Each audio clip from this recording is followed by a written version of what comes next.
saying that they were affected. In Australia, it was airlines, airports, banks, supermarket checkout tills not working. And for anyone just joining us, this is to do with those systems we don't really think about very much, we don't see. These are the computing systems that power the operations of all these companies that provide services that we rely on day to day for all sorts of things.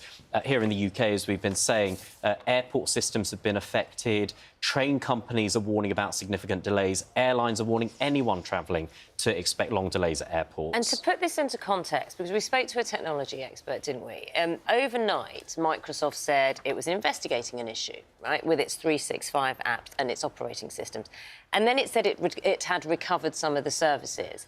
And since then, it's warned there is an ongoing issue and users should expect, and I quote, service degradation. This is what's on its screen, a technical language, but yeah, poor service, basically. So it's since then that we've had this knock-on effect, haven't we, as people wake up, basically? Yes, as people start to use those systems and realise they're not working as normal.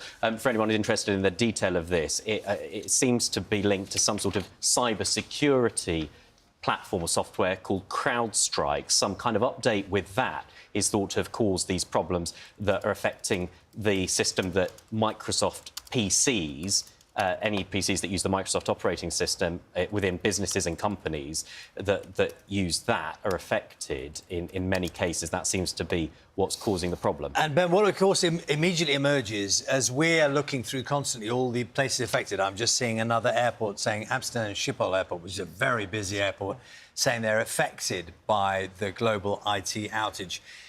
Then we look at things like the NHS and health, and we're hearing this morning that a health booking system used by GPs, by doctors, is affected. So you straight away start to see the areas that can be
which are problematic but are not related to any safety issues. Let's talk about what other areas are being affected. There are media companies that are being affected, broadcasters in particular. Sky News, our colleagues at Sky News have been knocked off air. This is amid these IT outages. So this is what you are seeing now. We apologise for the interruption to this broadcast. We hope to restore the transmission of Sky News shortly.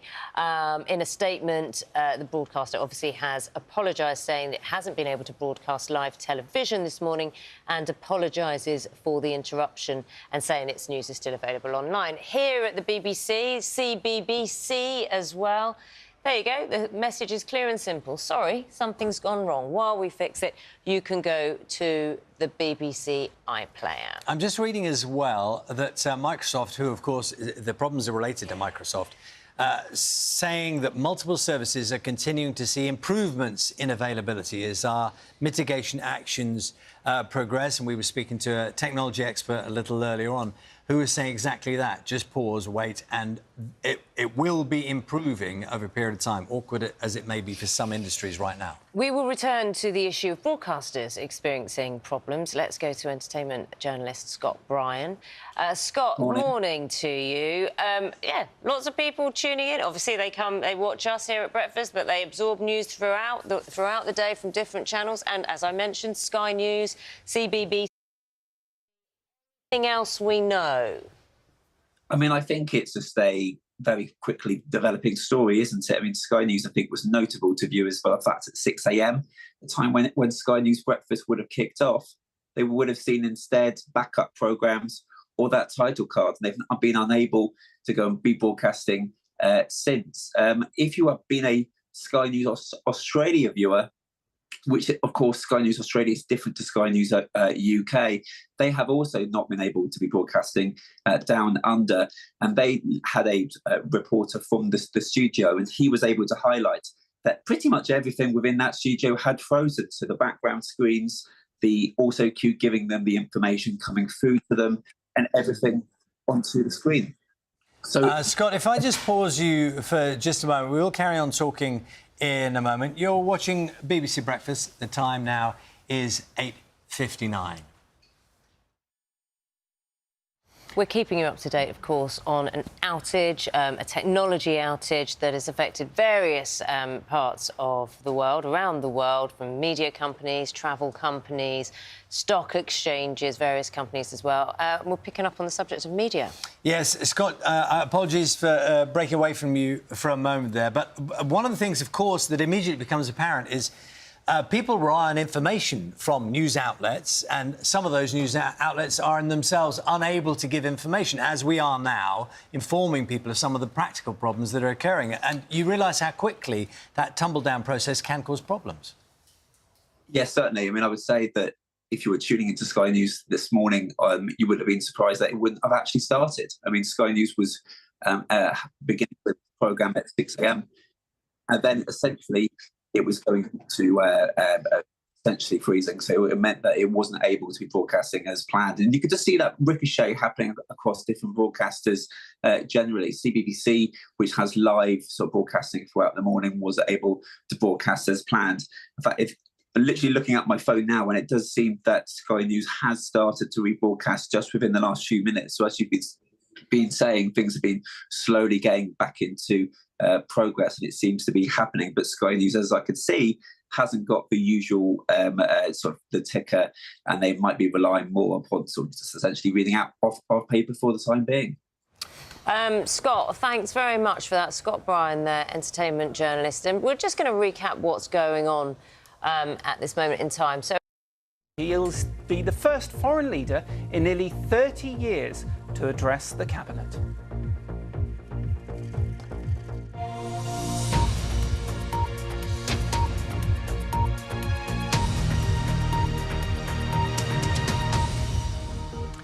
Hello, I'm Nicky Schiller. Welcome to the programme. We start this hour with the major breaking news of a major technical problem with computer systems that has caused a global IT outage, disrupting businesses and government services around the world. Now, planes have been grounded, train services delayed, some TV channels have gone off the air, hospitals, banks, supermarket chains and with COVID while he was on the campaign trail in Las Vegas. Meanwhile, Sir Keir Starmer will host the Ukrainian counterpart Volodymyr Zelensky in Downing Street later today. The Ukrainian president will address the cabinet on the situation on the battlefield in Ukraine. It will be the Prime Minister's first time hosting a foreign dignitary since winning the election last month, and in fact the first time that a sitting president has addressed the cabinet since Bill Clinton back in 1997. The meeting comes after 44 European countries and the European Union agreed to disrupt Russia's so-called shadow fleet, which sees vessels carrying around 1.7 million barrels of oil a day. West Yorkshire Police has promised to bring the full weight of the law on those responsible for starting a riot in Leeds overnight. Sky News has witnessed firsthand the shell of a double-decker bus which had been burnt out, as well as a police vehicle which had been flipped over. The violent scenes reportedly began after police responded to a disturbance which involved agency workers as well as some children. The Home Secretary, Yvette Cooper, says that she's been left appalled by the scenes of unrest. Some breaking news for you now, because a mini heatwave is set to hit parts of the UK. Temperatures could reach up to 31 degrees Celsius in some parts of the country. A yellow heat alert is in force for London, the East Midlands, the South East and also Eastern England. That will come into effect at 5 p.m. today and continue until 11 p.m. tomorrow evening. It's not for long, though. The cooler weather returning to us on Sunday. At least one person has died and 10 others injured in a drone strike on Israel's Tel Aviv. Israel's military says they're investigating the attack and why their defence systems failed to intercept the drone. Yemen's Houthi group has claimed responsibility for the strike. Internet and mobile phone services in Bangladesh have been cut off after several days of violent protests that have left at least 39 people dead. The demonstrators are demanding an end to a system that reserves up to 30% of government jobs for relatives of veterans who fought in Bangladesh's War of Independence. That was back in 1971. They say that the system is unfair and mostly benefits the supporters of the Prime Minister, that's Sheikh Hasina, whose party led the independence movement. They want it replaced instead with a merit-based system. Well, Hasina's government has responded by raiding the headquarters of the main opposition Bangladesh Nationalist Party, along with arresting members of its student wing.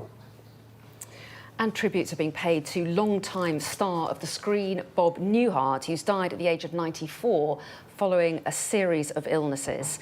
Newhart is best known recently for his roles in the Christmas comedy Elf, as well as regular appearances in The Big Bang Theory. His career spanned more than 5 decades, including his induction into the Television Hall of Fame back in 1993. But let's go back now to our top story and this major global IT outage, which is hitting so many businesses around the country, and there are reports of problems overseas as well. Sky News, as you will see, has had some technical problems this morning ourselves. Just to recap some of the organisations that have been affected, the London Stock Exchange, we're told, is one of the businesses that's been hit. Also, at Edinburgh Airport, automated boarding scanners are being affected. And it's not just airlines, which are in some cases having to ground flights, also rail companies as well being hit too. We're told that all 4 of the Govia Thameslink brands are experiencing problems, and customers, they're saying, are being told to expect delays, essentially. We don't know the cause of this problem. It's not been confirmed as yet, but it's believed to have been caused by a flawed antivirus update, which has clearly affected so many different organisations. Yes, and just looking at the live blog, which you can access on the Sky News website and also on the Sky News app on your smartphone or tablet, our Europe correspondent Adam Parsons saying that the effects of that computer outage being seen at airports across the UK, Schiphol in Amsterdam, one of the busiest, impacting flights to and from there. Analysing the impact there. Airports in Spain, Ryanair, the largest airline, of course, in Europe, saying it's suffering disruption across its network. They've been affected, check-in in particular for Ryanair. Meanwhile, also significantly in the United States, emergency 911 lines in the US states, certainly in Alaska, and others potentially are down there too. Yeah, and talking of airports, our Asia correspondent Nicole Johnson is reporting, saying that the South China Morning Post in Hong Kong is reporting that an IT breakdown there has left the international airport. Their words is it's in chaos, they say. They're reporting that the check-in is being done manually and flights are still taking off, but they are talking about the airport starting emergency procedures to try to keep those flights moving. Nicole has also reported a little bit earlier that this worldwide outage was also affecting other television channels as well. It's not just here at Sky News that we've been having problems. It's also affecting Channel 10 and ABC in Australia, with Sky News Australia down. I mean, we're operating on sort of to a minimal capacity at the moment. We'll try and get guests to you to talk about this a little bit further. At the moment, the technology is not allowing us to, but we've got all sorts of people working on it at the moment. Very much so. And there's actually a little bit of an update on the blog with regards to the potential cause of this. This potentially CrowdStrike, it's a tech support message on their website saying they're aware of reports of crashes on Windows systems. So that's computers operating the Windows operating software. The IT security firm CrowdStrike is running a recorded phone message as well, saying it's aware of reports of crashes on Microsoft's Windows operating system relating to its Falcon sensor. It says, thanks for contacting CrowdStrike support. We're aware of the issues and are working to resolve them. And Microsoft, for its part, says it's taking mitigating actions and also trying to resolve its service issues. It says that the outage started at around 11 p.m. last night, UK time, and is investigating the issues with cloud services in the United States and multiple apps and services too. I'm just going to interrupt rudely because I think we may be able to take you to some live pictures of Downing Street right now. Here we are. Here's the scene there with the Prime Minister, Keir Starmer, meeting with Ukrainian President Volodymyr Zelensky. This is an unusual meeting because the Ukrainian president has been invited to address the cabinet later on this morning on the latest from the battlefield. And this is the first time that a foreign leader has been invited into the cabinet to address them. Since 1997, the last person who was invited in this way was Bill Clinton back then. So it's comes after that meeting yesterday, that special European summit that was held at Blenheim Palace that Keir Starmer hosted, of course, with 45 countries turning up there. And Ukraine really was a focus for that summit, and they wanted to send out a message of support to Ukraine. And now Volodymyr Zelensky visiting Keir Starmer in Downing Street and addressing the cabinet, which is, as I say, a very unusual situation. Very much so. We saw that meeting at Blenheim Palace, like you say, bringing together not just European Union leaders, but leaders from about... But I quote, it is sorting it out. So this is what we're getting from our reporters around the UK as well, just taking a look at the practical ways things are being affected. Yeah, another thought for you. This is just information coming from our health editor, Hugh Pym. We mentioned this earlier on. The NHS, the medical profession, and many GP practices, we understand, can't get access to the electronic medical records, which would include the online bookings, referrals for tests. So clearly that is causing technical problems in terms of accessing records. That is simply a procedural basis. As with all of these reports, we understand that Simon Calder was telling us very clearly earlier on that whilst there may be problems on the ground with baggaging, with check-in and those issues, there is no suggestion there is risk in terms of safety on airlines at this point. And absolutely, we spoke to a technology expert as well who said there's no indication that any personal data or any risk of access to personal data as well. This is just the operating system. We have been reporting that major organisations have been impacted, media organisations. Yes, let's talk to TV critic Scott Bryan now. Morning to you, Scott. I mean, obviously, we're picking through the various things that are affecting people. You know, transport, aviation, trains, and the health industry, for example, are some of the most important ones. But in amongst the other areas affected are broadcasting organisations who, in turn, were trying to hand over information about what is going on.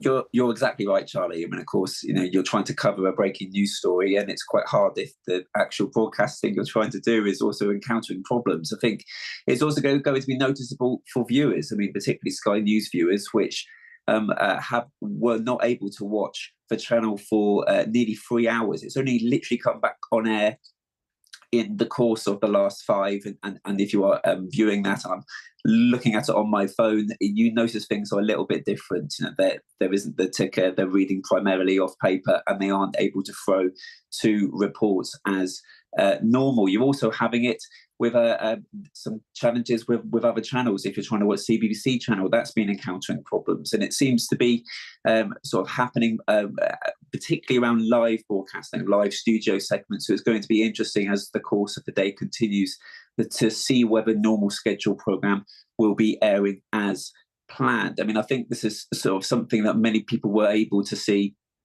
clearly coming from Australia in the same way that it has been with other forms of communication, but a lot of other channels based in Australia, as well as the actual systems that broadcast those channels, have been encountering problems.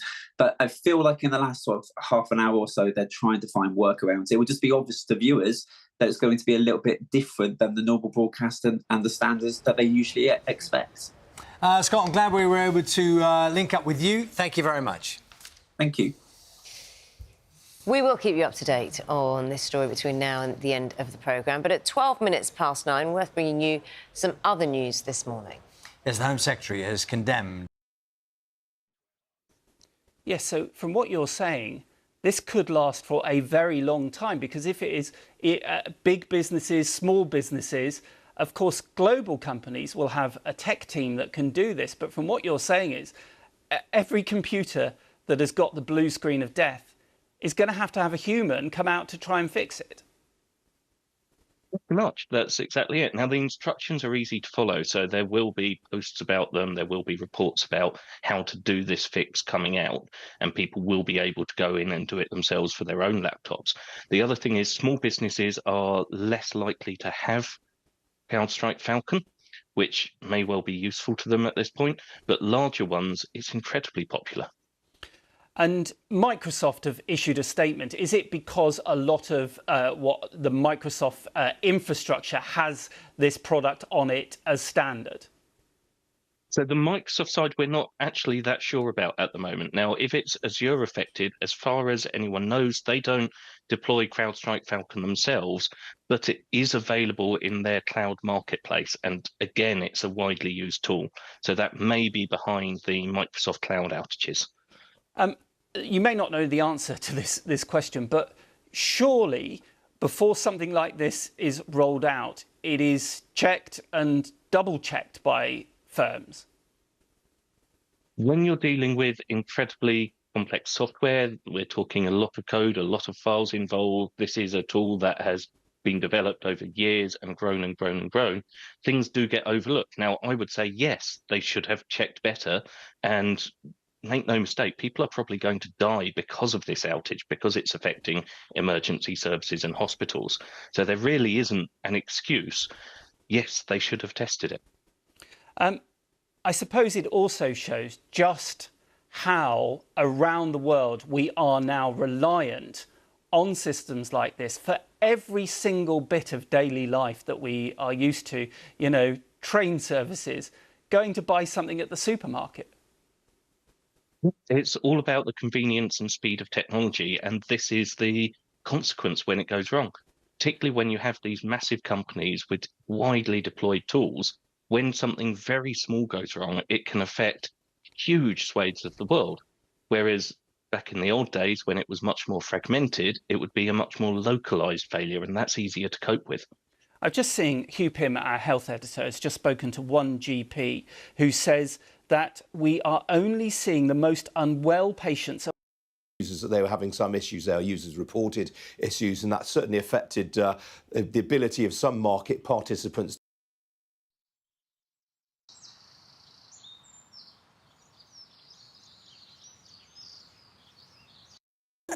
Whoa! This truck is gigantic!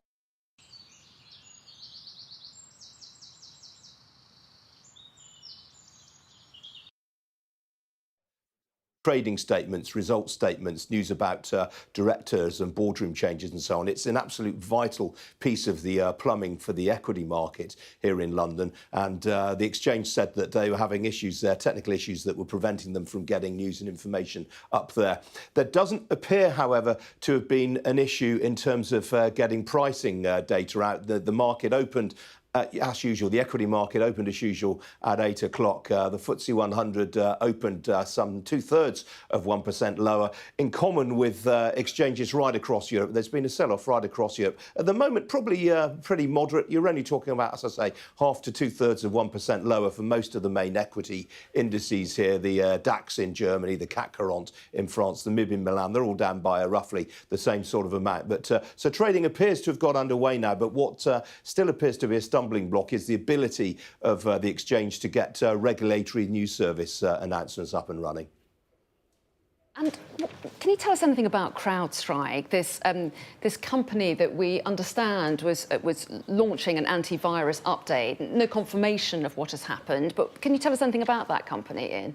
Yeah, sure. I mean, this is a very, very big company indeed, Anna. I mean, it's listed on the NASDAQ in the United States. It's got a stock market valuation of around 83 billion US dollars. And essentially, it's a provider of cybersecurity services. It claims to be able to detect incoming attacks and enable the systems of clients to be able to sort of brace themselves against these attacks. The piece of software in question is something called Falcon Sensor, apparently, and there was an upgrade to this service going on overnight, and it appears in particular to have hit Microsoft. It spread to Azure, which is Microsoft's main cloud service, and that is why you've had these widespread outages. Now, Microsoft is saying that Azure is now back up and running, but it does appear that this particular software, this Falcon Sensor made by CrowdStrike, appears to be at the heart of all this. And ironically, there's been quite a tetchy relationship over recent months between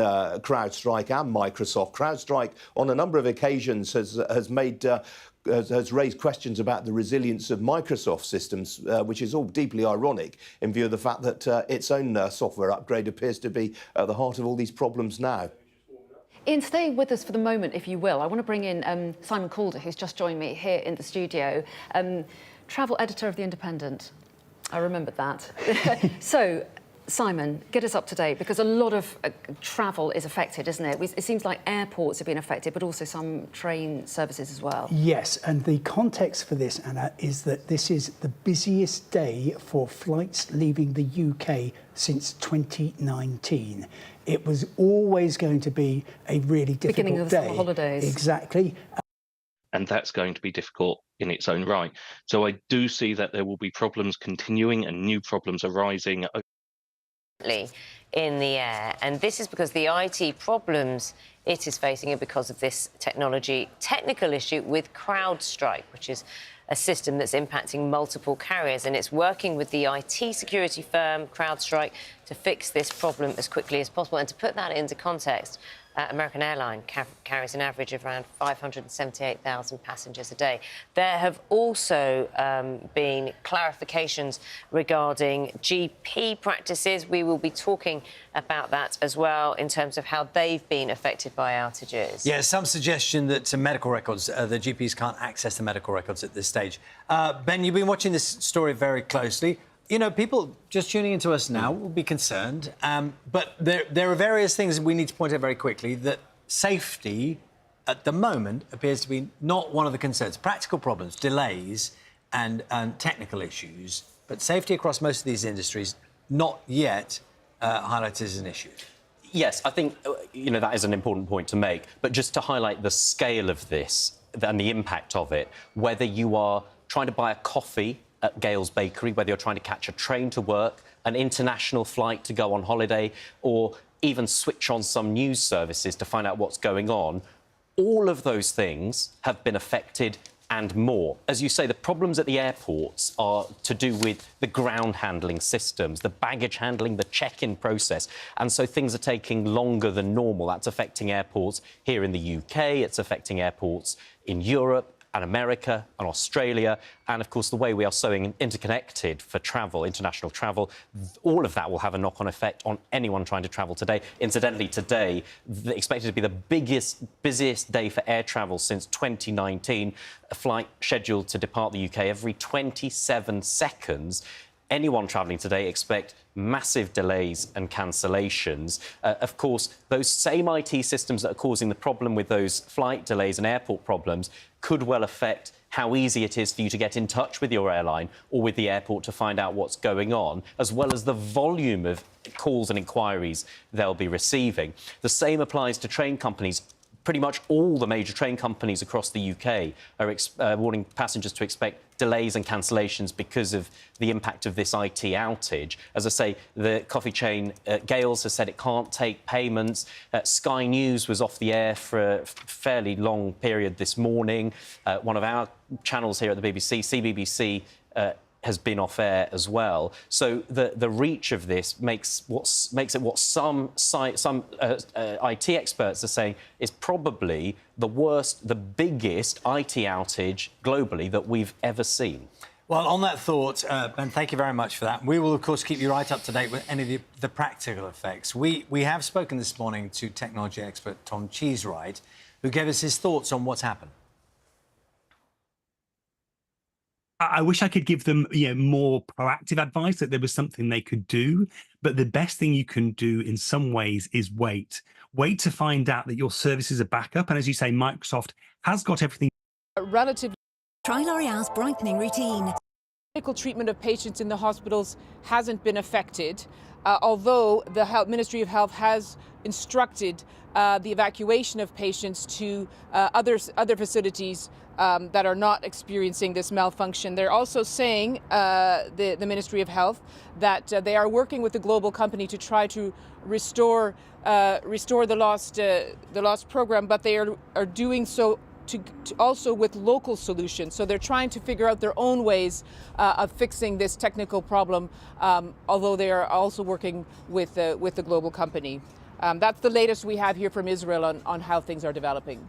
Barbara Plett, Usher in Israel, in Jerusalem, thank you very much. As I say, our correspondents are working around the globe to try and get us the latest. I'm just seeing this from our Warsaw correspondent, James Easton. He is saying that Poland's largest container terminal, that is the Baltic hub in the northern city of Gdansk, is the latest major infrastructure there to be affected. They say they are struggling because of they have a Microsoft operating system and it is hampering terminal operations. Baltic Hub, who operate that, have asked companies not to send containers to the port. Relations at Sydney Airport, but nothing too serious. So things will get back together. But exactly as you indicate, so much is interconnected, and your flight today going to Alicante, perhaps tonight, might before that be going to France and going to Italy and coming back. And if those start getting delayed, it really does lead to serious problems. OK, Simon, for the moment, thanks very much indeed. I'm going to bring Ian King back in, who's in the city for us. And really interesting there in listening to how individual passengers might be affected by delays. But of course, this is going to affect businesses hugely, isn't it? Their ability to do their work, but also they'll be transporting goods around the world and relying on transport. Absolutely. I mean, there are shades of what happened during the pandemic a while there. We saw massive disruption to supply chains. And actually, I mean, the one thing that you might say about all of this, Anna, that's fairly positive is that I think the pandemic taught some valuable lessons to businesses in terms of supply chain resilience. Obviously, it was something that attracted a great deal of attention. And in particular, this notion of so-called just-in-time delivery. We saw it again, for example, with the disruption in the Suez Canal a couple of years ago, and more recently with the Straits of Hormuz, and the fact that global shipping companies have had to divert their traffic up the west coast of Africa rather than risk going through the Straits of Hormuz and being hijacked or attacked by Houthi rebels. So supply chain resilience, very, very important. But as I say, in particular, this issue of just-in-time has really been rethought quite heavily among a lot of logistics professionals. The notion that perhaps you can't offshore everything, you can't outsource a lot of work to parts in far-flung parts of the world that are away from the centre of operations. So I suspect some businesses will have learned lessons from the pandemic and perhaps put them in better stead as a result of this. But it will certainly be an issue. I mean, one thing that's worth pointing out is that a lot of people work from home as well. So in terms of the disruption to the rail networks in particular, and as we've been reporting, there have been issues with Govia Thameslink services. The city tends to be quite quiet here on a Friday now, so a lot of people will be working from home. And again, these are all sort of post-pandemic changes to the way in which we live and work that may well have had an impact and maybe blunt the impact of the problems that we've had today. I should say, by the way, Anna, while we've been chatting, I understand that there are some issues with the NHS and with the software that GPs use. There is a particular service called EMIS, which stands for Egerton Medical Information Systems. It's the biggest provider of GP booking software to GP surgeries across the land. It's got about 60 are working on trying to find out what's going on there. So for many, but not all GP practices, their electronic medical records, which include online bookings, but crucially records of previous consultations and referrals for tests, that is all down. So that is quite a major blow for GP practices.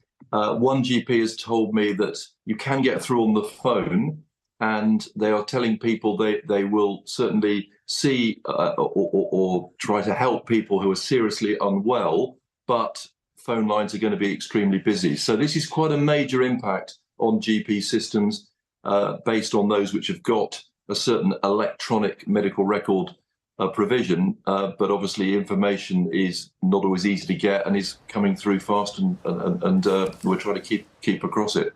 And Hugh, briefly, if you can, I know you're focusing on GP practices, is what you've heard so far. We're trying to gather all the information as we speak. In terms of hospitals, that you're hearing that is not affected, although we have had some reports coming in that in certain hospitals already patients have been turned away. Do you know anything about that? I have to say that I have heard no evidence of hospitals being affected. That doesn't mean they aren't. So we're trying to get more information from hospitals and NHS England, but certainly the focus at the moment is on GP services. That's not ruling out hospitals, although we're waiting for more information on that. And of course, I know, Hugh, when you were reporting as well, reporting that some doctors, one GP saying we can see acutely unwell and those who are acutely unwell and handwrite notes or scripts, but for anything else, we are asking to call back. So that also, just to reassure people, if you do need an emergency prescription or you need a phone consultation, you can get in touch on the phone. Hugh, thanks so much. Hugh Pym, our health editor, the BBC's health editor.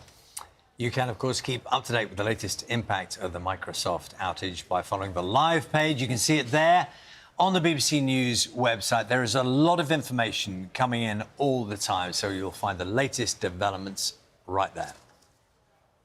That's it from us today. Of course, breakfast will be back tomorrow from 6. Now it's time for Morning Live with Sarah and Gavin.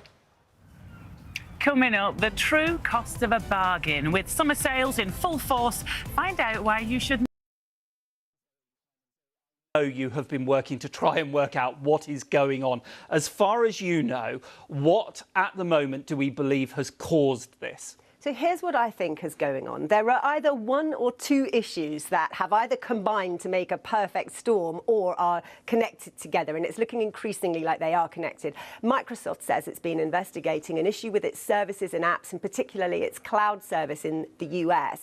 And we've also got a company called CrowdStrike. Now, there are lots of reports that this company is an antivirus company. It's used by lots of people, and there are reports that it's pushed out an update which has badly affected PCs and devices running Microsoft software, which is obviously an awful lot of them because millions of people around the world use things like Microsoft 365. So it is looking like either a combination of those two things or that those two things are connected, and that is what's caused this problem. You know, often when you hear about an outage, by the time you've had a chance to think, oh, that's really annoying, it's just sort of rebooted and everything is fine and it's gone away. I don't think we're going to see that in this case. Even if the core issue itself is resolved, the knock-on effect, as we're seeing this morning, is so considerable that it's going to take quite a while, I think, for everything to settle down and get back to normal. And I think lots of people are going to find that this touches their lives in some way today. If you're just waking up, if you're just starting work, then perhaps you're only just about to become aware that the problem is going to affect you today.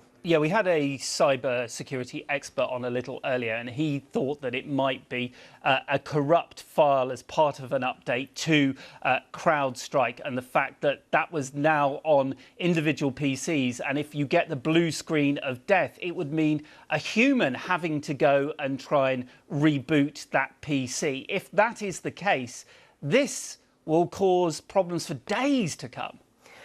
I think it's really difficult to put a time frame on something like this. I mean, you know, if it's a matter of rebooting a PC and you can do it yourself, then that's fine. If you need more specialist help, then yes, you're right, that is going to take longer. You know, there may well be somebody somewhere sitting there who's regretting pushing out an update at goodness knows what time overnight. I think they have headquarters in Australia, also in the US, so it's interesting to see sort of exactly.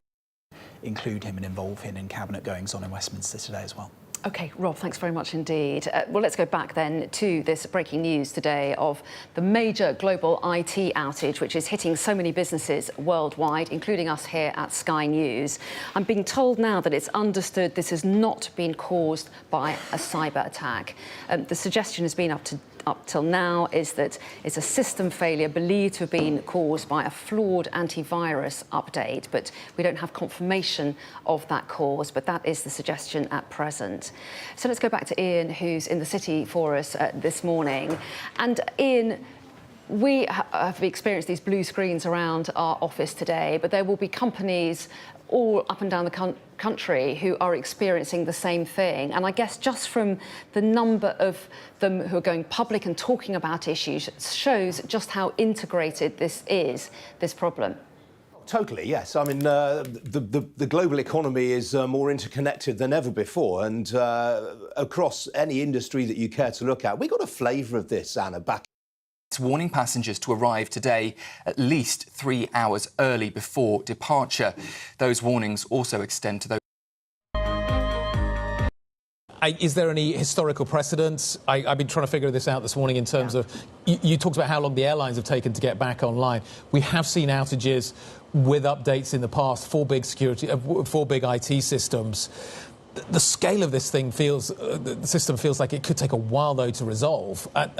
They're saying it's improving, but do we get a sense of kind of, do they have a timeline at this point? Have you seen anything? We haven't seen a timeline yet, but I think to your point, talked a lot about the airlines, but this is where financial services really comes in handy, because when this news first broke, yes, the airlines took the brunt of the hit, but you had the likes of HSBC, Barclays, Standard Chartered taking some of the biggest hits as well. When we saw the market open this morning, it took a few extra minutes for those trades to come in. The index level didn't open until far later than some of these individual stocks. So we're still waiting to see what the financial repercussions are as well. I believe we have some.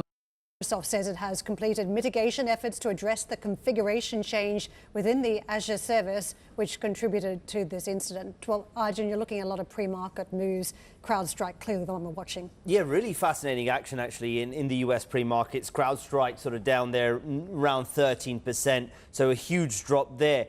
But one of the fascinating things is CrowdStrike has been one of the winners in the cyberspace stocks over in the US. It's up around 117% over the last 12 months. Now, if you compare that to some of its rivals, you look at Palo Alto, it's only up around 31% on the year. A company like Fortinet down 26%. But actually, some of these names in the pre-market are now getting a little bit of a bid up. Perhaps on the view that if this is a major issue with CrowdStrike and it continues for longer, if they begin to lose customers or some of the trust in that company is dented, then you may see businesses look elsewhere to some of these other cyber firms for some of these services as well. That's probably what's driving some of this pre-market action in the names of Palo Alto, Cloud.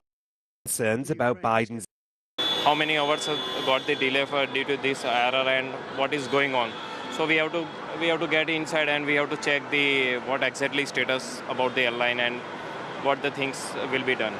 So as a passenger, sir, who has been impacted because of this, what do you want to say to the airlines? In post, former President Barack. And he dominates. I love it.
And these are companies, of course, built on trust. If you go on their website, it's all about, we will stop the outages, we will stop the breaches. And in this case, it looks like if it was indeed a CrowdStrike problem, it's been the opposite. Yes, of course, we haven't had any confirmation from CrowdStrike other than that they are looking at an issue. But as you say, this is actually a product that is designed to stop cyber attacks.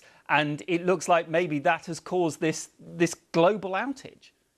Well, you might be thinking, yeah, how can a piece of antivirus software really bring down a computer and companies all over the world in the way it's doing? But I think if you think about the way that they're designed, these endpoint protection systems, they are very insidious. They're right inside the innards of your computer or your server or your IT system, because that's what they're designed to do. They're designed to watch for any unusual activity, for example.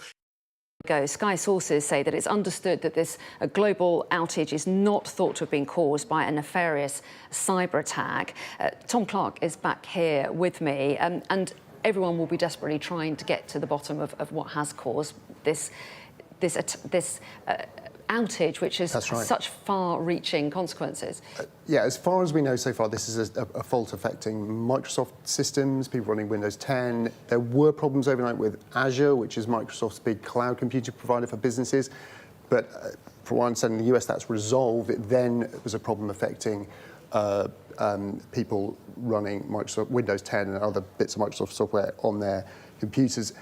As far as we understand, and again, we haven't had this confirmed yet, but there is a company called CrowdStrike which provides cybersecurity solutions to protect your networks. They provide services for people running Microsoft Windows, and they did put out a tech alert overnight to engineers who have to look after those systems, saying they're aware of reports of crashes related to the Falcon sensor. This is a piece of software that is designed to thwart cyber attacks, someone trying to make malicious entry to your systems. While updating that software, they say that symptoms include hosts experiencing bug check blue screen error related to Falcon sensor, and they're saying their engineering teams are actively working on it. We haven't had a formal statement from CrowdStrike, and we're still waiting to hear from Microsoft as well to hear what they have to say about it.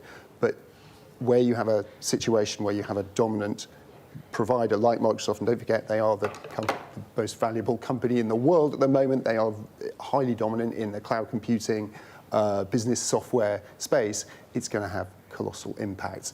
According to Down Detect, which is an organization that monitors system outages, it is a global phenomenon. Banks, businesses, payment systems, as you were saying, airline check-ins, news organizations like our own around the world. And as you were just hearing, now GP surgeries are obviously operating similar systems are being impacted as well. And I imagine it's the booking service for them, doesn't it? Yeah, there you go. And as we go through the day, I'm sure we'll be hearing more and more of these impacts.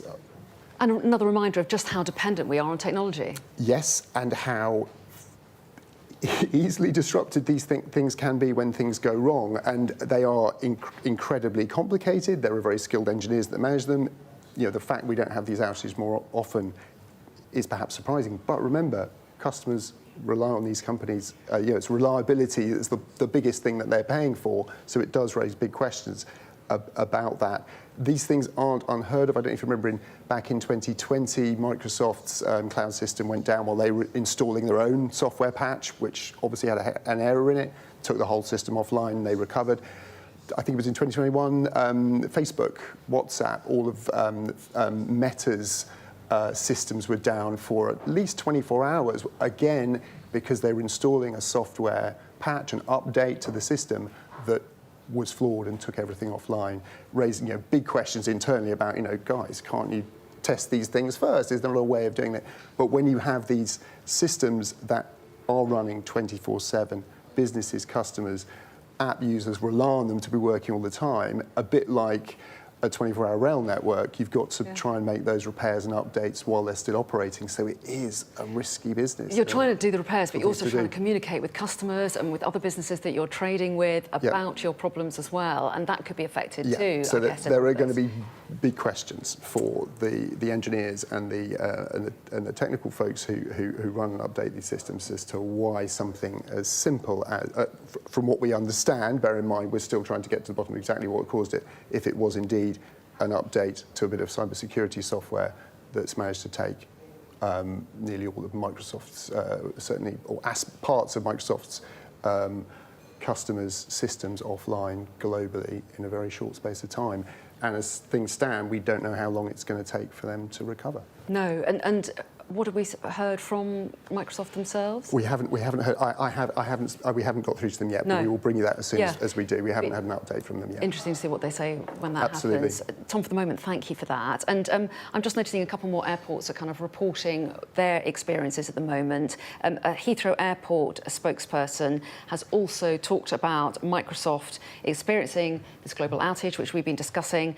They say it's impacting select systems at Heathrow. They say flights are operational, though we are experiencing delays.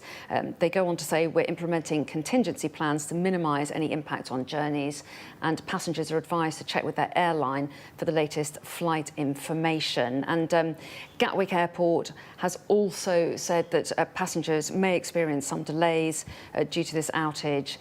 They say that they're affected by what they describe as the global Microsoft issue. So passengers may experience some delays while checking in and passing through security, but they are suggesting that anyone going to Gatwick should arrive at their normal check-in time, and they do apologise for the inconvenience and are trying to resolve the problem as soon as possible. Let's bring Ian back in, who's our business presenter, of course, who's in the city for us this morning.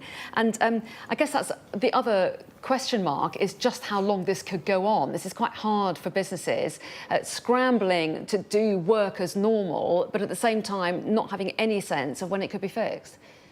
Absolutely right, Anna. I mean, I think people might take some comfort from the fact that Microsoft has got its Azure cloud-based service up and running again after what appears to have been a relatively short outage for that particular service. And of course, that will be critical to an awful lot of businesses around the world. What we don't really know is the extent to which CrowdStrike's software, as Tom was saying there, it's called Falcon Sensor. We don't know the extent to which that is interlocked with other IT providers around the world. It's certainly very, very closely associated with Microsoft. And as I was saying to you earlier on, Anna, ironically, CrowdStrike has been quite critical of Microsoft over recent months in terms of some of the resilience of its systems. The pair have been working together on a new service called Defender, which is made available by Microsoft. But you can't really stress the significance of CrowdStrike in this endpoint protection, as it's known in the industry. It has roughly a 24% stake, market share in this particular market in terms of cyber security and resilience. It competes with the likes of McAfee, which is again a brand name that some viewers may be familiar with. McAfee's market share is only about 10%. So CrowdStrike is very much the big player in this, which is why it has such important relationships with Microsoft. Interestingly, one thing I should tell you about this business, Anna, because as we now think we can now definitively rule out that this was due to a virus. But CrowdStrike actually made its name. And again, viewers with longer memories will remember this. There was a Russian hacking operation called Fancy Bear and Cozy Bear, which caused all sorts of havoc in around sort of 2009, 2010. And actually, CrowdStrike came to prominence because it identified and nullified those particular threats. Fancy Bear was thought to be a Russian state-backed hacking entity, and it was actually CrowdStrike's software that kept that at bay. And it was one key selling point about when it came to market in 2011. The business